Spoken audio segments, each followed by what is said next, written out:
তাপগতিবিদ্যা থেকে এবার আমরা আরো একটা ম্যাথ শিখাবো। দেখো, এই ক্লাসে বলা আছে 0°C তাপমাত্রায় ১ কেজি ভরের বরফ ৩০°C তাপমাত্রার ৫ লিটার পানির সাথে মেশানো হলো। মিশ্রণের শেষ তাপমাত্রা কত বা মিশ্রণের চূড়ান্ত তাপমাত্রা কত? তো তুমি দেখো, একটা পাত্রে ৫ কেজি পানি আছে, যে পানির তাপমাত্রা হচ্ছে ৩০°C। এখন এর মধ্যে তুমি 0°C তাপমাত্রার বরফ দিছো। তাহলে বরফ কি করবে? দেখো, যার তাপমাত্রা কম সে তাপ গ্রহণ করবে, আর যার তাপমাত্রা বেশি সে তাপ বর্জন করবে। যখন তুমি এখানে বরফ প্রবেশ করাবা তখন কি এই পানির তাপমাত্রা ৩০ থাকবে না কমে যাবে বলো তো? নরমাল কনসেপ্ট, তাই না? যে এখানে যখনই আমরা বরফ প্রবেশ করাবো বা বরফ মিশাবো তখন কিন্তু এখানকার তাপমাত্রা ধীরে, ধীরে কি হবে? কমে যাবে। তো লাস্টে এখানে কি হবে? এরা কিন্তু একটা মিশ্রণের তাপমাত্রায় যাবে। যেমন দেখো, এখানে যে 0 র বরফ ছিল, পানির তাপমাত্রা 0 ও থাকবে না, আবার এখানে যে ৩০ ডিগ্রির পানি ছিল, সেটা কিন্তু ৩০ ও থাকবে না। তারা মাঝখানে একটা তাপমাত্রায় যাবে। তার মানে তাপমাত্রাটা কত হবে বলতো? ৩০ এর থেকে কম হবে, 0 থেকে বেশি হবে। যখন তুমি 0 ডিগ্রির বরফ দিবা, তখন তো তাপমাত্রা যে মানে বরফ দেওয়ার ফলে সেখানকার তাপমাত্রা অবশ্যই তোমার ধীরে, ধীরে চেঞ্জ হবে। ৩০ ও থাকবে না, 0 ও থাকবে না। তার মানে বিষয়টা বুঝো। এই তাপমাত্রাটা 0 এর থেকে বড় হবে টি এর মান, আবার ৩০ এর থেকে ছোট হবে। মানে মিশ্রণে যে তাপমাত্রাটা বের হবে সেটা কিন্তু মাঝখানে, মানে 0 এর থেকে বড় হবে, ৩০ এর থেকে ছোট হবে। এবার আমাদেরকে স্টেপ গুলো ভালো করে বুঝতে হবে ভাইয়া। তো আমাদেরকে এখানে বলছে 0 ডিগ্রি তাপমাত্রার ১ কেজি বরফ। তো ফার্স্টে ফলো করো যে আমরা ক্যালোরিমিতির মানে ফার্স্টে লিখবা ধরি মিশ্রণের তাপমাত্রা হচ্ছে টি। ওকে? আর ক্যালোরিমিতির নীতি অনুসারে আমরা লিখতে পারি গৃহীত তাপ সমান বর্জিত তাপ। এর মানে কি বলতো? এখানে যতটুকু তাপ সে এই যে বরফ যতটুকু তাপ গ্রহণ করবে, সেম সেম ভাবে ততটুকু তাপ কিন্তু এই যে হট পানি যেটা আছে সেটা বর্জন করবে। মানে যতটুক তাপ গ্রহণ করবে একইভাবে ততটুকু তাপ বর্জিত হবে। মানে বর্জিত তাপ আর গৃহীত তাপ ২ টা সমান হবে অলওয়েজ টাইম।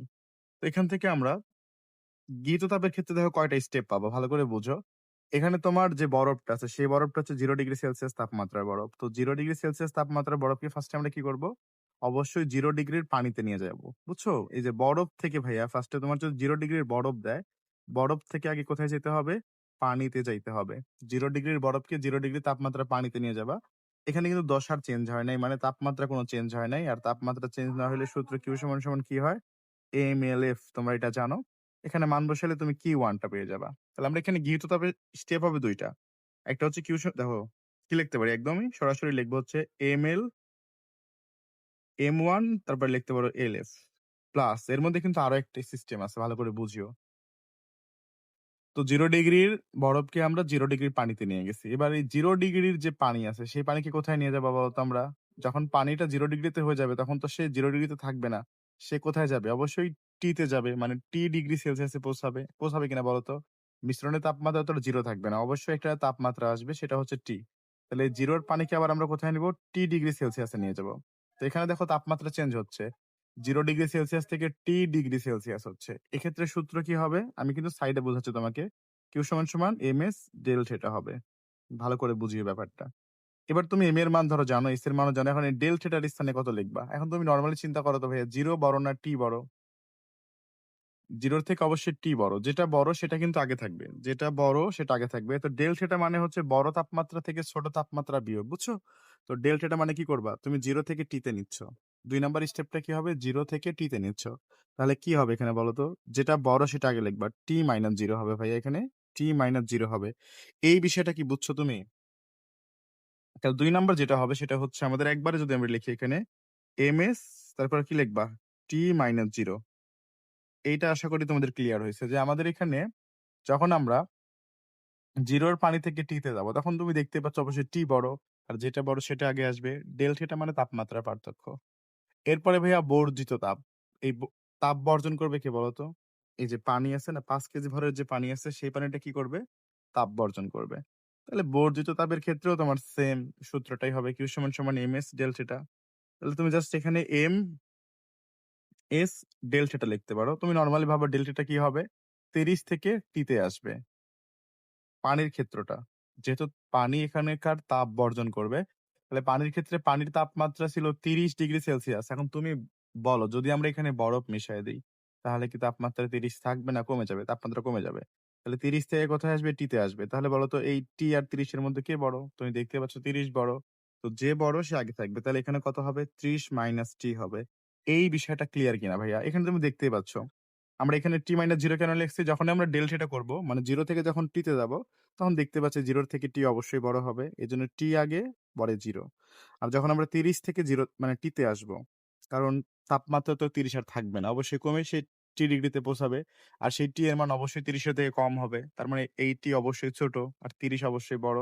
এজন্য ৩০ মাইনাস টি। এখন ভাইয়া খুবই সহজ হিসাব। এখন তুমি জাস্ট এখানে মান বসায় ক্যালকুলেশন করে দিলে অঙ্ক হয়ে যাবে। তাহলে 1 ইনটু বরফ গলনের আপেক্ষিক সুপ্ততাপ তুমি জানো কত বলো তো?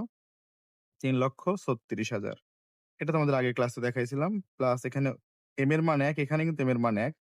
মানে আমরা হচ্ছে বরফের ক্ষেত্রে, এটা তো বরফের ক্ষেত্রে, তাই না? আর এটা তো পানি হয়ে গেছে। এখানে আপেক্ষিক তাপ হবে ৪২০০। আর এখানে থাকবে তোমার টি। এই যে টি। আর 0 তো ভ্যালু নাই। মাইনাস এখানে m কত হবে? এখানে কিন্তু ৫ কেজি হবে। এটা হচ্ছে তোমার এই যে হট পানির ক্ষেত্রে, পাত্রের পানির ক্ষেত্রে। তাহলে এখানে ৫ হবে আর পানির আপেক্ষিক তাপ কত হবে? ৪২০০। আর এখানে থাকবে তোমার ৩০ মাইনাস টি। বুঝছো? আশা করি তুমি এতটুকু বুঝছো। না বুঝলে আমারে জাস্ট একটু বলিও, সমস্যা নাই। আমি তোমাকে অবশ্যই আবারও বুঝাবো, আবারও বুঝাবো।